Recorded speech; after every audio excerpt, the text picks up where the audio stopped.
I have with me here in the studio today, Sir Edward Moss, who is the chairman of the Government Committee for Rail Construction and Modernisation.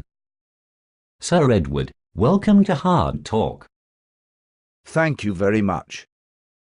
Sir Edward, you have been given the task of upgrading the rail network across Britain and relieving overcrowding on trains, at a cost of approximately £40 billion in the first 2 years alone. Who is going to pay for this? The government has promised to set aside a sum of money for some of the improvements. The rest will be paid for with fare increases over and above the increases already in place. More fare increases. The government have already increased fares by around 6%. How much more do you plan to increase fares by? The extra fare increases will be introduced in stages over the next 2 years. The first price increase will be 15%, which will be effective later this year, on a date to be announced after the next committee meeting, later this week. 15%? How do you expect passengers to pay an extra 15% to travel on overcrowded trains? That is the beauty of this plan. After a price rise of 15%, the trains will no longer be overcrowded. But it's not within your mandate to price passengers off the trains to achieve your targets. You are supposed to relieve overcrowding by improving services and infrastructure, aren't you? Eventually the passengers will get used to the new prices and come back to the railways. By that time, we should have the new services and infrastructure in place to be able to accommodate them. This is providing that you get the infrastructure in place on time. Your record of building new infrastructure so far is not good, is it? That is a little unfair to say that. After all, we did manage to get the new cross-country main line up and running.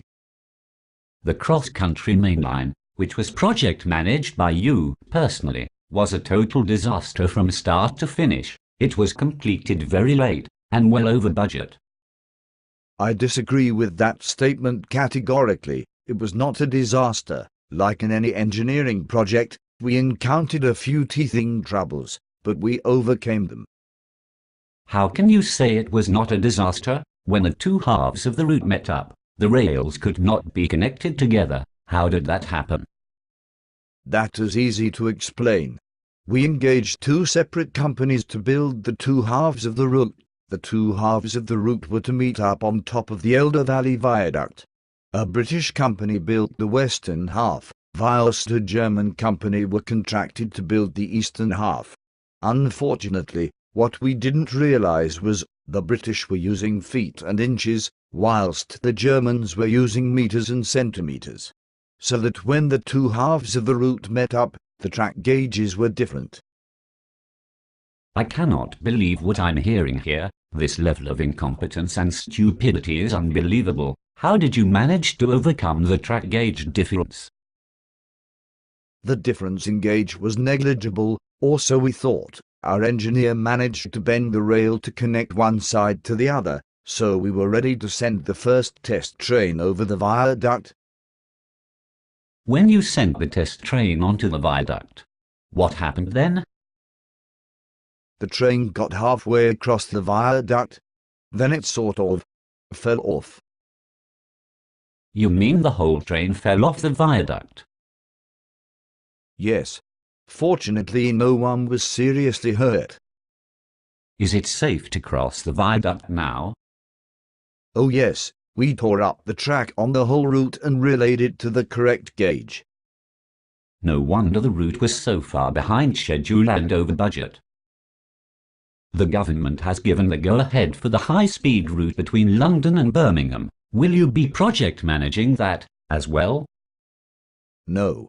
The Transport Minister is going to appoint an engineer who knows what he is doing this time. I shall be looking after the administrative side of it. That's a relief to hear. Whatever happened to the new high-speed service between London Euston and Liverpool Lime Street using a Eurostar train? Did the trial runs prove successful? Yes, they were very successful, but then we encountered an unexpected problem with it, so it will be delayed entering service. What was the nature of the problem? After the last test run, the train was left overnight in a Liverpool siding, and the Scousers nicked the wheels off it. Really? When do you expect the service to be up and running again? That is difficult to say. We have ordered a new set of wheels from the manufacturer. As soon as they arrive and are fitted, the service can be resumed again. Finally, Sir Edward, there has been a lot of theft from the railways recently, not only in Liverpool, but all around the country. What are you doing about security? Due to the size and nature of the rail network, adequate security is difficult to put in place. However, we are in the process of replacing the wooden and wire fencing along the tracks with higher security metal fencing, making it harder for people to trespass on the railways. But a determined thief will not be deterred by new fencing. Are there any other measures you can take? I did propose diverting some of the power from the overhead wires into the metal fencing along the tracks to electrocute the buggers before they could cause any damage. But the committee rejected this proposal on health and safety grounds. Yes. Electrocuting the thieves is a little over the top, isn't it? Wouldn't CCTV be a safer option? Yes, it would. We are already employing CCTV in some of the higher risk areas, such as railway stations and goods sidings. This could be employed more widely along the network as more funds become available. Sir Edward, thank you for being on Hard Talk. Thank you very much.